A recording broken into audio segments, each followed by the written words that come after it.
So what does it take to perfectly sync, like 160 TVs in a massive sports bar or a government command center, without dropping a single pixel of a 4K image? It is honestly the ultimate logistical puzzle. You have billions of data points that all have to arrive at their destinations at the exact same millisecond. Right, and today we're doing a deep dive into the invisible infrastructure of commercial audio-video systems by looking at the HDTV Supply catalog.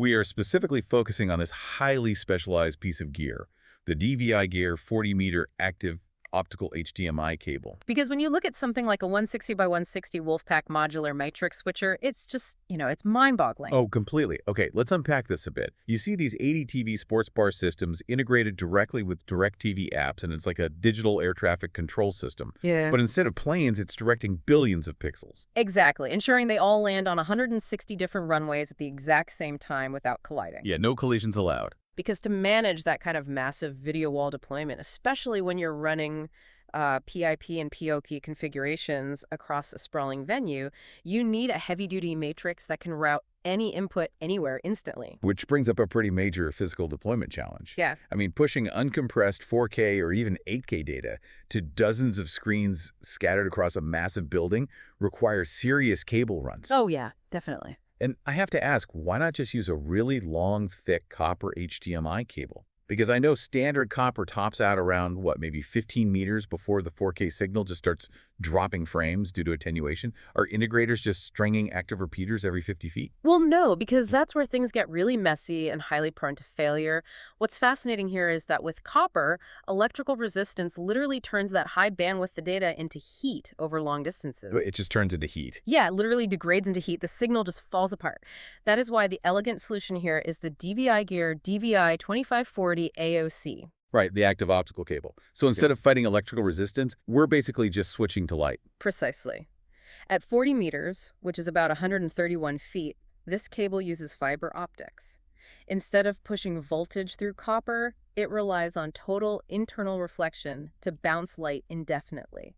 Bypassing that signal resistance entirely. Exactly. It uses the speed of light to carry the video data perfectly over these vast distances. And the engineering marvel here isn't just the fiber itself, it's that the conversion happens entirely inside the connector head, right? Yeah, that ease of deployment is huge for integrators. Because it seamlessly converts massive electrical bandwidth to light pulses, and it doesn't even require an external power supply.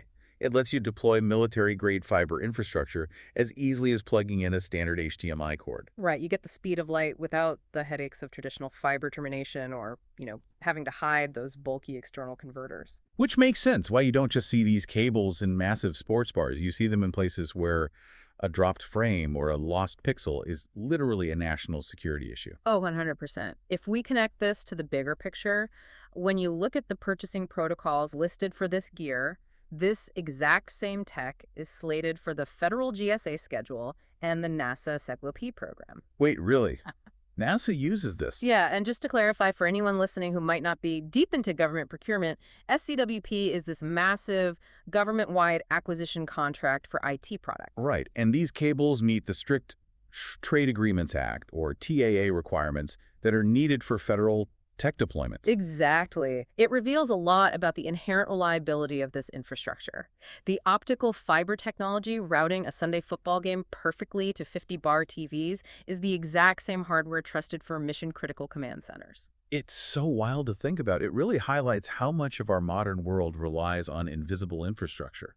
I mean, we just expect screens to work flawlessly, whether it's displaying a digital menu at a restaurant or a live rocket launch. We completely take it for granted.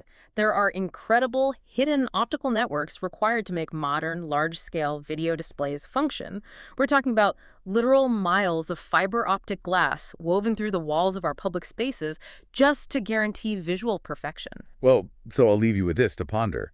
The next time you look up at a massive 10 by 10 video wall or see dozens of screens perfectly synced in an airport or an arena, think about the literal beams of light shooting through the wall, silently directing billions of pixels every second, perfectly on cue.